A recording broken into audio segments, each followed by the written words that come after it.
جہاں تک حضور کی ناموس کا حوالہ ہے تو وہ اللہ کام لینا جانتا ہے، ابابیلوں سے وہ ہاتھی مروانا جانتا ہے، وہ ہمارا محتاج نہیں ہے۔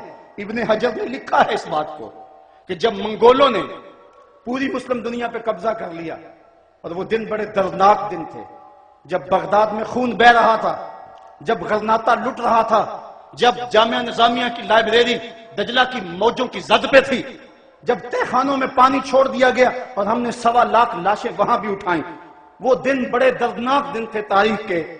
ایک منگول سردار عیسائی ہو گیا اور اس نے ایک بہت بڑا اجتماع کیا۔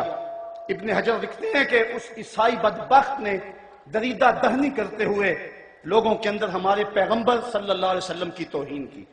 تو اس بڑے اجتماع کے اندر ایک بھی مسلمان نہیں تھا۔ تو جب اس نے حضور کے خلاف بھونکا تو پاس ہی بندھا ہوا ایک کتا جوش میں آ گیا اور وہ زور زور سے بھونکنے لگا۔ سب نے اسے کہا کہ تم مسلمانوں کے نبی کے خلاف بولا ہے، اس لیے یہ کتا بھونک رہا ہے۔ تو اس نے کہا کہ نہیں یہ ویسے بڑا غیرت مند ہے، میں نے ہاتھ سے اشارہ کیا تو یہ سمجھا کہ مجھے مارنے لگے، اس وجہ سے غیرت میں آیا۔ تو اس نے دوبارہ پھر حضور علیہ السلام کو سب و شتم کرنا شروع کیا، میرے آقا کو گالیاں دینے لگے۔ کتنا مجمع تھا لیکن کوئی بھی حضور کا غلام نہیں تھا۔ تو تاریخ نے بتایا ہے کہ پھر وہ کتا ایک دم رسا توڑ کے جھپٹ کے شیر کی طرح اس کے اوپر حملہ آور ہو گیا، اور اس نے اپنے دانت اس کی گردن میں گاڑ دیے اور چھوڑا تب جب اس کو جہنم میں پہنچا دیا۔ ابن حجر لکھتے ہیں کہ اس واقعہ کو دیکھ کر اس منگول سردار سمیت اس مجمع سے 40,000 لوگ اسلام قبول کر گئے۔